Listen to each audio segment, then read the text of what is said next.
सूरज की पहली किरण के साथ जानिए देश और दुनिया का हाल। क्या कुछ रहा कल खास और क्या होगा आज, दिन की प्रमुख खबरों को आप तक पहुंचाएगा शुभ प्रभात।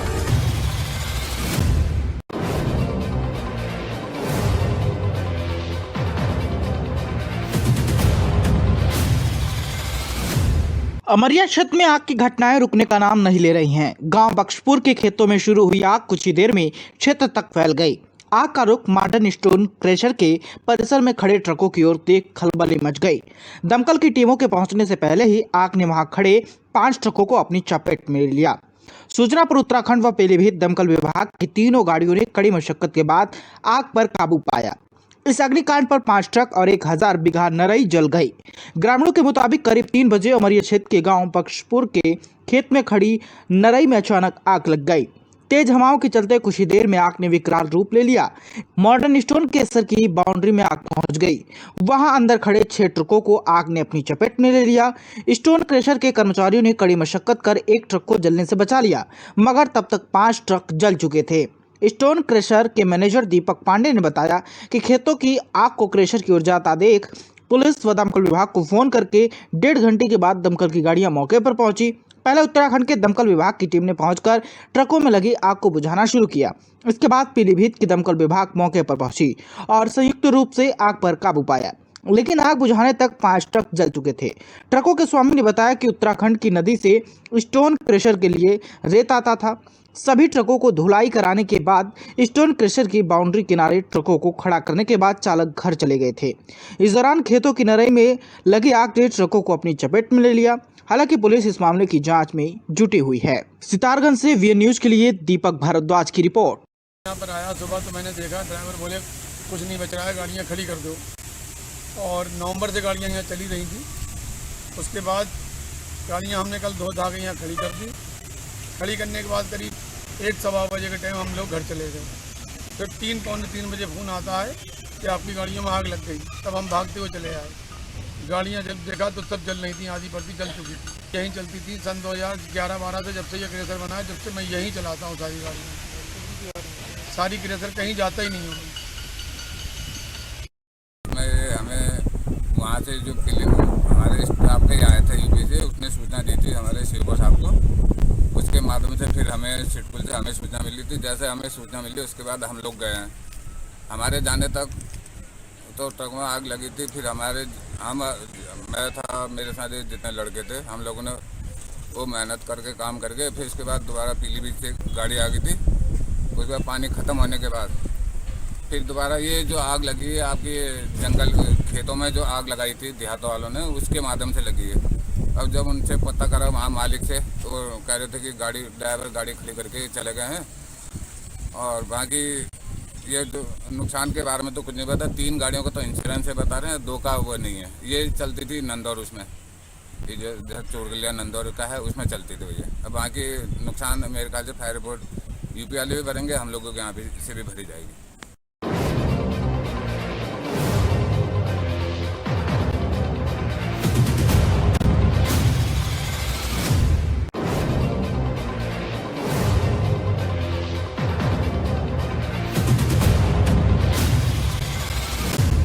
रामनगर वन प्रभाग की कालाडूंगी रेंज अंतर्गत मूसा बंगर के जंगल में आजकल एक अजीबोगरीब कीड़ा नजर आ रहा है।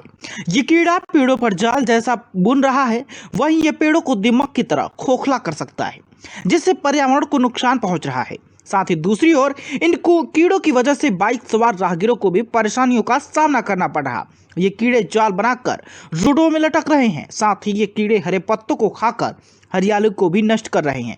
इस संबंध में पर्यावरण प्रेमी व संघर्ष वेलफेयर सोसाइटी कालाडूंगी के अध्यक्ष मयंक गुप्ता ने कहा कि ये कीड़ा गूजी कीड़ा जैसा है। उन्होंने कहा संबंधित विभाग को इस ओर ध्यान देकर इस समस्या का समाधान निकालना चाहिए, अन्यथा ये समस्या धीरे धीरे गंभीर रूप लेकर जंगलों को भारी नुकसान पहुंचाकर आपको बता दें कि पर्यावरण के लिए एक गंभीर समस्या बन सकती हैं। ये कीड़े धीरे धीरे कालाडूंगी जंगल की ओर बढ़ रहे हैं। इनसे एक और पर्यावरण को नुकसान पहुंच रहा है, तो वहीं सरकारी संपत्ति भी नष्ट हो रही है। कालाडूंगी से वीएन न्यूज के लिए रजत पंत की रिपोर्ट।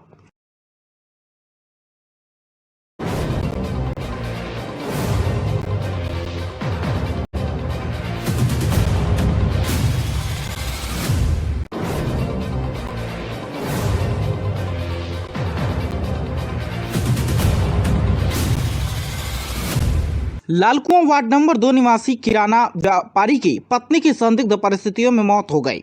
मृतक महिला किराना व्यापारी आनंद गुप्ता की पत्नी है।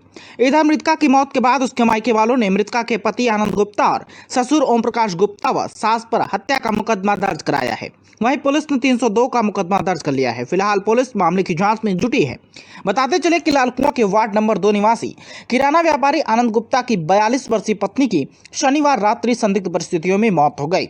इसके बाद मृतका के भाई पवन कुमार ने लालकुआं कोतवाली में मृतका के पति आनंद गुप्ता तथा उसके सास ससुर के खिलाफ जहर देकर हत्या करने का आरोप लगाते हुए कोतवाली में तहरीर दी है, जिसके बाद कोतवाली पुलिस ने तीनों के खिलाफ हत्या की धारा 302 के तहत मुकदमा पंजीकृत कर जांच शुरू कर दी है। वहीं फॉरेंसिक विभाग की एक्सपर्ट टीम ने भी मृतका के घर पहुंचकर साक्ष्य एकत्र किए।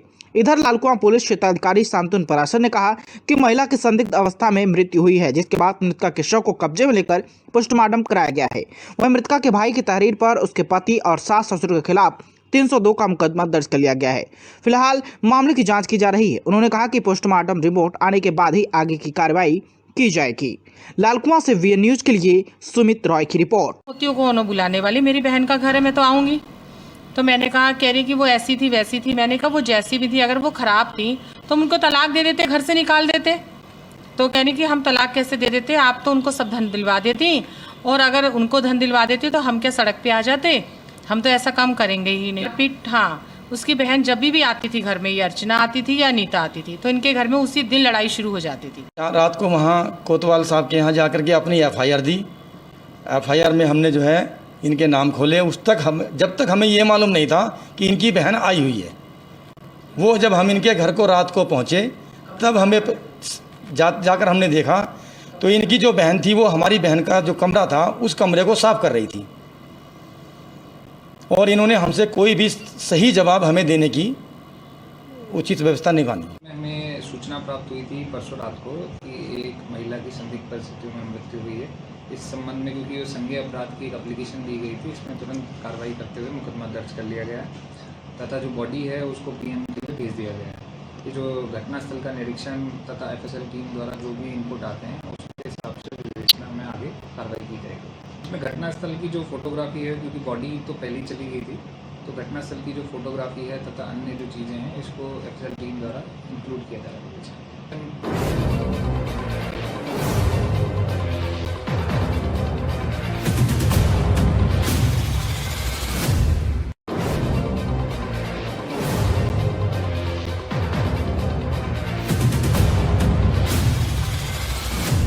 नैनीताल के जंगलों में लगी आग विकराल रूप धारण किए हुए है, जिसके चलते नैनीताल के कई हेक्टेयर वन संपदा जलकर खाक हो रही है।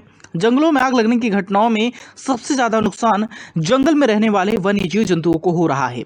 वनाग्नि से जानवर और पक्षियों के आशियाने भी नष्ट हो गए हैं। वहीं ग्रामीणों का कहना है कि उनके गांव के जंगल में सुबह के समय आग लगने की सूचना मिली, जिसके बाद वन विभाग को सूचना दी गई। ग्रामीण सुबह से जंगलों में लगी आग बुझाने में लगे हुए थे, लेकिन वन विभाग के कर्मचारी 2 घंटे विलंब से पहुंचे, जिस कारण आग जंगल में फैलती चली गई, जिसके कारण 90% जंगल जलकर खाक हो गया।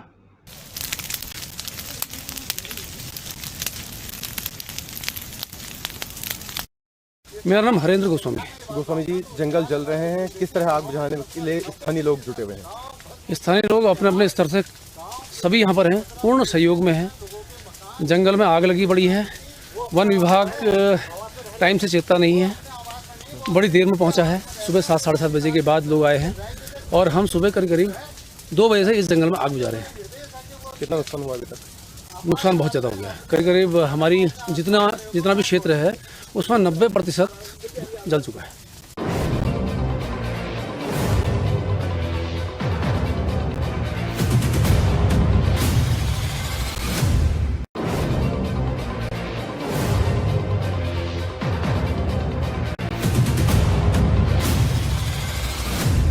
भले ही उत्तराखंड राज्य बने 21 वर्ष पूरे हो गए हों, लेकिन उत्तराखंड के दूर दराज के पहाड़ी क्षेत्रों में आज भी स्वास्थ्य, शिक्षा, सड़क व बिजली पानी जैसे मूलभूत सुविधाओं का अभाव है।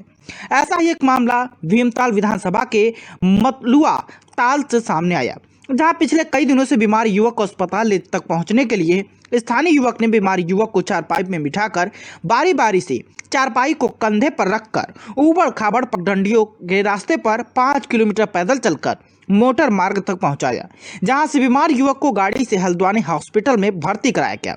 मिली जानकारी के मुताबिक बीमार युवक पिछले कई दिनों से बीमार चल रहा है।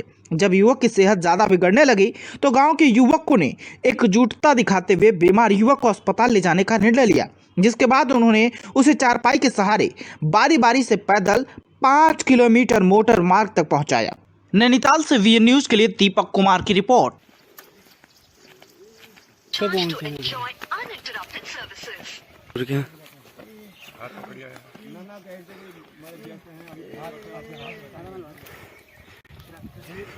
हाथ पकड़िए।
तूफानों का हो सामना,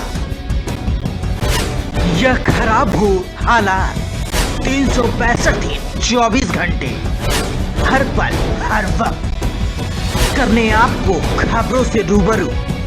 हम हैं यहाँ, देखें हर खबर सिर्फ वीएन न्यूज पर।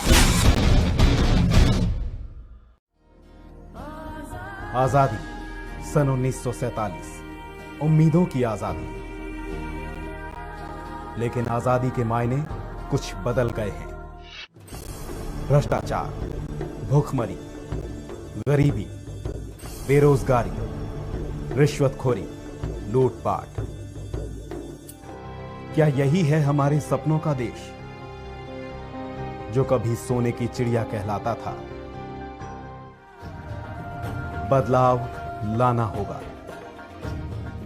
सोच बदलनी होगी।